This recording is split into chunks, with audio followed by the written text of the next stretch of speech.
মুরব্বীরা বলে 10 দিন চোরের একদিন গৃহস্থের। গুলশানে যে এটা ধরা পড়লো না, এই যে সমন্বয়ক 5 জন, এটা কিন্তু প্রথম কেস না। এদের হাত লম্বা হয়ে গেছে। তো এরা গত 10 মাস আমার মনে হয় এই কাজই করে আসছে। 10 দিন চুরি করছে, একদিন ধরা পড়লো, ফাঁক পাইতা ধরা হয়েছে। এটা বোঝাই যায় খুবই দরকার ছিল, এটা খুবই দরকার ছিল। কিন্তু এরা ধরা পড়ার সঙ্গে সঙ্গে না আমার খুব হাসি পাইতেছিল চান্দা ভাইকে মনে কইরা। রাকিব হাসান আমার খুব প্রিয় ইউটিউবার, ওনাকে আমি সবসময় দেখি। উনি সময় উপযোগী কন্টেন্ট বানায়, যে টাইমটা চলতে থাকে ওই টাইমটাকে না নিয়ে আসে ওনার লেখনীতে। আর ওই টাইমটা এত সুন্দরভাবে দেখায়, মানে আপনি দেখতে বাধ্য হবেন। যেমন ওই চান্দা ভাই আর ওই হাঁটাটা ভাই, হায় হায়, ওইটা কি সাদ্দামের হাঁটা ছিল নাকি? হুবাহুব নকল করছে তো। আর ওইটা এমন ভাইরাল হয়েছে পুরো বাংলাদেশ ছাড়াইয়া, বুঝছেন, বিদেশে পৌঁছায় গেছে। দারুণ হাসছে, দারুণ হাসছে। খুবই ভালো অভিনেতা, খুবই ভালো, সত্যি ভালো। মানুষকে শুধু বিনোদন দেয় না ভাই, শিক্ষামূলক কিছু থাকে। দেখবেন যে এন্ডে এমন একটা মেসেজ রাখে যেটা থেকে যদি নিতে পারেন নিবেন, ওই যে বুঝলে বুঝপাতা, না বুঝলে তেজপাতা। এখানে দেখেন এই 5 জন ধরা খাইছে, এরা আগেও এই ঘটনা ঘটাইছে। এদের সঙ্গে কারা কারা জড়িত, এটা হলো প্রথম প্রশ্ন। আর এটা বাইর কইরা, প্রথম মানে কি, এটাই প্রথম, এটাই শেষ প্রশ্ন। ওদের মোবাইলটা নিয়ে নেন, কাদের সঙ্গে ওদের যোগাযোগ ছিল এটা আমাদেরকে জানাইতে হবে। এত মানুষের অডিও কল ফাঁস করা হয়, এর অডিও কল খুবই জরুরি ভাই। কারণ কি জানেন, এই যে এদের যে নেতাটা আছে না, এই নেতার সঙ্গে বহু মানুষের ছবি আছে। এই ভাই ডেঞ্জারাস পোলা, এর ছবি কার সাথে নাই? হায় হায়, এনসিপির যে প্রধান তার সাথে ছবি, বাবর সাহেবের সাথে ছবি। এই যে বিএনপির বাবর সাহেব, তাকে নিয়েও কথা হবে আজকে। হ্যাঁ, অনেক কথা বলবো। আবার স্বরাষ্ট্র উপদেষ্টা জাহাঙ্গীর সাহেব, ওই যে হাসি খুশি মানুষটা, তার সঙ্গে ছবি। সবাই সঙ্গে ছবি তুইলা ওইটাকে পুঁজি কইরা ও এই ব্যবসা চালায় যেতেছে। চান্দা ভাই, হ্যাঁ, ওর এটা ব্যবসা। 10 লক্ষ টাকা অলরেডি নিয়ে নিছে, আরো 40 লক্ষ টাকা নিতে যায় ধরা খাইছে। 10 লক্ষ টাকা নিয়ে নিছে। 10 লাখ টাকা ভাই বহুত বড় অঙ্কের টাকা আমাদের দেশের অর্ধেক মানুষের জন্য। আমাদের দেশে যত জনগণ আছে, আমাদের দেশে 18 কোটি মানুষের মধ্যে অর্ধেক মানুষই ভাই খায়া পয়রা খুব ভালো আছে, কিন্তু টাকা জমাইতে পারে নাই, সেভিংস নাই। হয়তো জমাইলো 5 লাখ 10 লাখ, অনেক কষ্ট করে জমাইছে। আর এই দেখেন এক টেলিফোনই 10 লাখ নিয়ে নিছে, আরো 40 লাখ নিতে গেছে। এর আগেও সে কিন্তু এরকম চাঁদাবাজি নিশ্চয়ই করছে। ওর সমস্ত কিছু আমাদেরকে জানাইতে হবে। ওর টেলিফোনটা পরীক্ষা করলেই ভাই কার কার সাথে কথা বলতো, কে কে তার সাথে জড়িত, এমনও হইতে পারে ভাই কোন টপ টেরর এর সাথে জড়িত আছে। এর মধ্যে একটা প্ল্যান আছে তো ভাই। দেখেন যার বাসায় সেই 10 লাখ ভাই 50 লাখ নিতে গেছে, উনি আওয়ামী লীগের এমপি, শাম্মী কি যেন নাম, উনি নাই এখন, ওনার হাজবেন্ড আছে, ওনার হাজবেন্ড থেকে এই চাঁদাবাজিটা করতেছে। তার মানে এরকম আওয়ামী লীগের যারা যারা বিপদে আছে অনেকের বাসা থেকে এরা চাঁদাবাজি করছে ভাই। এর টেলিফোনে সবকিছু পাওয়া যাবেন। এই চাঁদার ভাগ কারা কারা পাইতো, এটা গোয়েন্দা বিভাগের বাইর করা 1-2 ব্যাপার ভাই, কোনো ব্যাপারই না। বাইর করে আমাদেরকে জানাইতে হবে।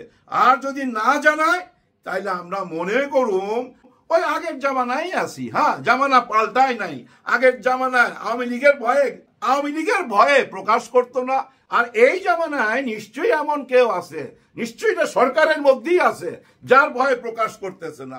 প্রকাশ করতে হবে, কারণ এই বদমাইশ যাদের সঙ্গে ছবি তুলছে, এই ছবিগুলো এখন ভাইরাল। যারা যারা তার সাথে ছবি তুলছে সবাইকেই তো জনগণ সন্দেহ করতেছে।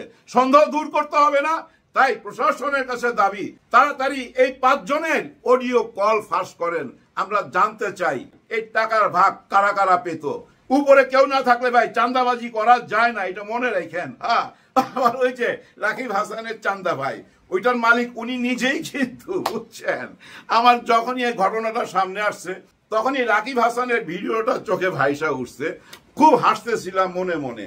ধরা পড়ার খুবই দরকার ছিল, কিন্তু আদালত পাড়ার দিকে তাকায় দেখেন, হায় হায়, মনে হইতেছে কি জানেন, দাউদ ইব্রাহিম ধরা পড়ছে। হিরো তো, শত শত পুলিশ চারিদিকে, শত শত ইউটিউবার, শত শত ক্যামেরা। হায় হায়, ওদের ধরে লয়ে যাইতেছে আর ওরা যাইতেছে। ওদের দেখাই তো যায় না পুলিশের জন্য। এত পুলিশ কেন ভাই বুঝলাম না।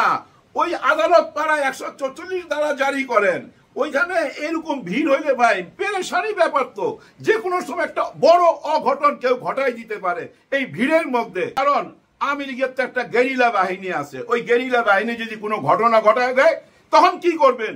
যে কোনো আসামির পিছনে শত শত পুলিশ আর শত শত ক্যামেরা। ওই ক্যামেরার কারণেই কিন্তু পুলিশ অনেকে ফেস দেখাইতে চায়। ভাই কি দরকার? এদেরকে কে ছিনিয়ে নিয়ে যাবে? চারিদিকে পুলিশ ঘেরাও করে রাখেন না ভাই।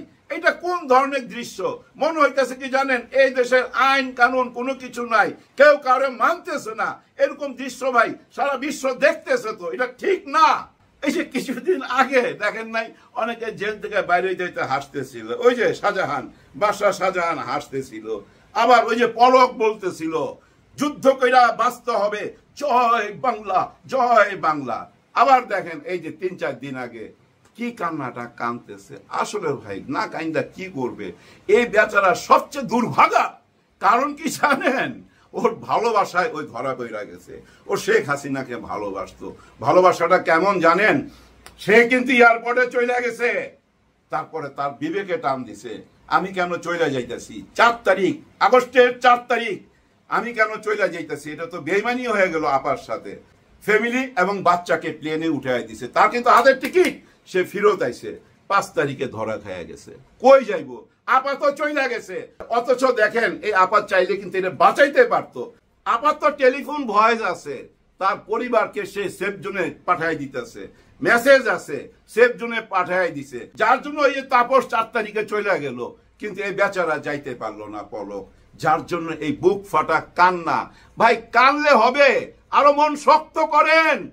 17-18 বছর জামাতে ইসলামের অনেকেই তো জেলে ছিল, তাদেরকে কানতে দেখছেন? তাদেরকে যখন হাজতখানায় আনতো, এই আদালত পাড়ায় আনতো, তখন কি তারা কানতো?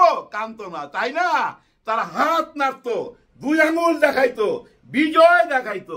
16 বছর 18 বছর জেলে থাইকা অনেকের ফাঁসি হয়ে গেছে ভাই, হাসি মুখে ফাঁসির দড়ি গলায় নিয়ে নিছে এই জেলখানার ভিতরে, তাও হার মানে নাই। আপনারা 1 বছরে হার মাইনা গেলেন।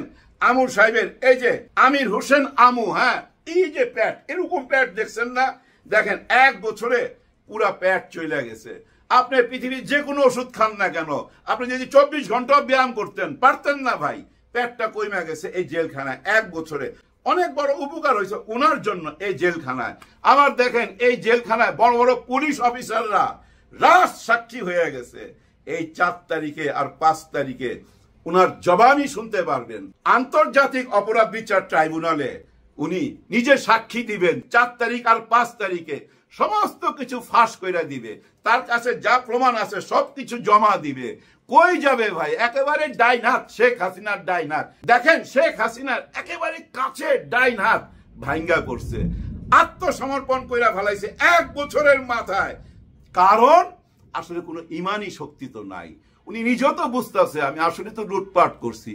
বিচারক কমিশনার যে ধরা পড়লো, জুতার মালা নিল, জুতার বাড়ি খাইলো, তার চোখে কান্না নাই কেন? কারণ সে বুঝতেছে আমি অন্যায় করছি, অপরাধ করছি। এই যে খাইরুল হক ধরা খাইলো, বিচারপতি ভাই, বিচারপতি বুঝেন আপনি, সবাই উঠতে তার হাতে হাত করা কোথায় নিয়ে গেছে বাংলাদেশের সম্মানকে? চিন্তা করেন।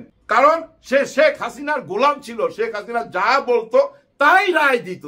আজকে কোথায় তার সম্মান? এও দেখবেন বেশি না ভাই 3 মাস 4 মাসের মধ্যে ভাঙ্গা পড়বে, এও রাজসাক্ষী হয়ে যাবে। কারণ এদের ইমানই জোর নাই।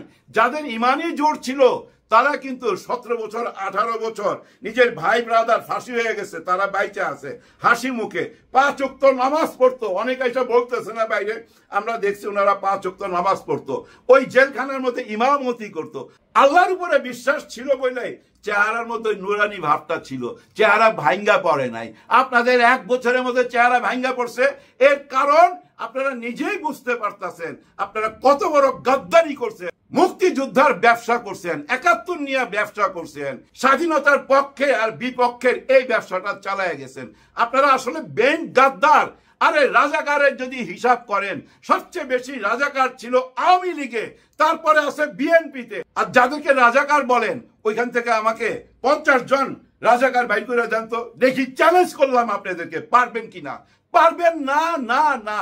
রাজাকারকে আপনারাই জায়গা দিচ্ছেন, আপনারা অনেকেই রাজাকারের সন্তান, রাজাকার আপনাদের ঘরের মধ্যেই আছে। যার যার মতে একটা বিশৃঙ্খলা লাগাইয়া নির্বাচনের একটা ধোয়া তুইলা দিয়া আমরা এমন একটা অস্থিরতা সৃষ্টি করছি, মনে হইতেছে কি জানেন, ওই যে বারবার মতো বোধহয় দখল করে রাখছে ইউনূস স্যার যুগের পর যুগ আমাদের দেশটাকে।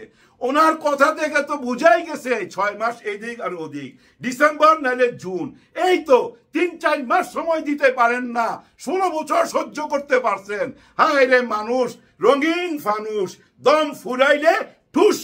এবার আসি বাবর ভাইয়ের ব্যাপারে। বাবর ভাই, হায় হায়, ওনাকে কিন্তু বিএনপি সামনে আনে না। কেন আনে না আজকে বুঝা গেল, আমি কিন্তু বুঝতে পারি নাই এতদিন।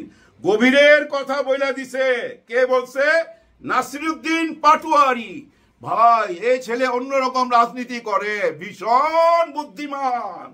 ঘরে ঢুইকা, একেবারে ঘরে ঢুইকা বইলা আসে। যেমন চিটাগাঙে বলছিল সিলেট থেকে একজন ডন আইসা চিটাগাং দখল করছে। হ্যাঁ, ওই যে বদির চিটাগাং, ওদিকে ইঙ্গিত করছিল। আবার দেখেন নেত্রকোনায় যায়া বলতেছে এই বাবর সাহেব ডুবাইছে বিএনপি কে। এমন জায়গায় হাত দিছে দেখেন যে বিএনপির একটা ইমেজ নষ্ট করছে এই বাবর সাহেব। আপনি 10 ট্রাক যে মাল আনলেন, মানে অস্ত্র, ওই 10 ট্রাক মাল যদি আপনি হজম না করতে পারেন, গোপন না করতে পারেন, তাহলে আনছিলেন কেন? আপনার ওই ধরা পড়ার কারণে বিএনপির এমন বদনাম হয়েছিল যে মানুষ আওয়ামী লীগকে ভোট দিতে বাধ্য হয়েছে। বিএনপি খারাপ, কাকে ভোট দিবে? আর তো কেউ নাই, আওয়ামী লীগ। আওয়ামী লীগকে বাইচা নিছে, আপনার কারণে বিএনপির পতন হয়েছে। পুরাপুরি আঙ্গুল তুইলা কথা বলছে নেত্রকোনায় দাঁড়ায়া, বাবরের একেবারে এলাকায় ঢুইকা। এবার বুঝছেন তার টার্গেটটা কি? চিটাগাংয়ের পর এখানে আবার ওই যে গোপালগঞ্জে কি ঘটনা ঘটাইছে। মুজিববাদকে কবর দিতে হবে, গোপালগঞ্জে যায় বইলা আসছে। চিন্তা করছেন? ব্যাপারটা বুঝেন, ব্যাপারটা একটু চিন্তার ব্যাপার, কিন্তু সহজ ব্যাপার না। নিশ্চয়ই পিছনের খুঁটি শক্ত। সেই খুঁটিটা কি জানেন? ইমানের খুঁটি, ইমানের খুঁটি। ওই যে একটু আগে বললাম, জেলখানার ভিতরে দেখেন 1 বছরে ভাঙ্গা পড়ছে, হাঁটতে পারে না। হায় হায়, কি অবস্থা! কান্নাকাটি, পাবলিকলি ক্যামেরা দিয়া ধরে রাখছে, উনি কাইন্দাই যাইতাছে, পলক 2 চোখের পানি পড়তেছে। এর মধ্যে ভাঙ্গা পড়লো কেন? ভিতরে যে ইমানি শক্তিটা নাই, তার ভিতরটা তাকেই বলতেছে তুমি অন্যায় করছো, অপরাধ করছো, দেশের সাথে বেইমানি করছো। ওই বেইমানি মনটা তাকে আজকে কুড়ে কুড়ে খাচ্ছে, যার জন্য চোখে পানি। তাই বলবো, ইমানি লড়াই যদি করতে চান, মনের মধ্যে যদি সৎ চিন্তা থাকে, যদি থাকে দেশের জন্য ভালোবাসা, কেউ কাউকে হারাইতে পারবেন না ভাই। বর্তমান যুগটা খুবই খারাপ, বুঝেন না কেন? প্রত্যেকটা মানুষই জানেন এক একটা পত্রিকা, এক একটা ইউটিউব চ্যানেল, কারণ তার কাছে আছে একটা মোবাইল। যে কোনো সময় একদম লাইভে ঢুইকা আপনাকে অরিজিনাল দেখাই দিবে, হাতে নাতে দেখাই দিবে। তো বর্তমানে দেখেন না, ঘুষের টাকা, ওই যে নারী নিয়ে ধরা, ওই যে এক পুলিশ অফিসারকে হোটেলের মধ্যে ধরলো, এরকম অনেক ঘটনা আমরা কই থেকে পাই। এগুলা কি অরিজিনাল সাংবাদিকের? না, জনগণ। এই জনগণ কিন্তু এখন সাংবাদিক, এটা মাথায় রাখেন। যা কিছু করবেন জনগণকে মাথায় রেখে কইলেন। আমাদের বাদ দিয়া নিজের দলের চিন্তা করবেন, তাহলে কিন্তু আওয়ামী লীগের মতো হবে। আওয়ামী লীগ একমাত্র তার দল ছাড়া আর কিচ্ছু ভাবতো না, অন্যদেরকে এই দেশের মানুষই মনে করতো না। যার জন্য দেখেন না, নতুন সিস্টেমে যে প্রধানমন্ত্রী হবে সে দলের প্রধান থাকতে পারবে না। একটা সুখবর দিয়া ভিডিওটা শেষ করে দেই। 10 বছরের উপরে কেউ প্রধানমন্ত্রী হইতে পারবে না, আজকে বিএনপি মাইনা নিছে। এই আলাপটা অনেকবার চা নাস্তা খাওয়ার পর হয়েছে, এক বৈঠকই হওয়া উচিত ছিল। এটা তো একেবারে ন্যায্য কথা, তাই না ভাই? প্রত্যেকটা দাবি মাইনা নিবে, জুলাই সনদপত্র ঘোষণা হবে, নির্বাচন চলে আসবে। কোনো চিন্তা করেন না, কোনো গুজবে কান দিবেন না ভাই। প্রচুর গুজব চারিদিকে ছড়াবে, কোনো গুজবে কান দিবেন না।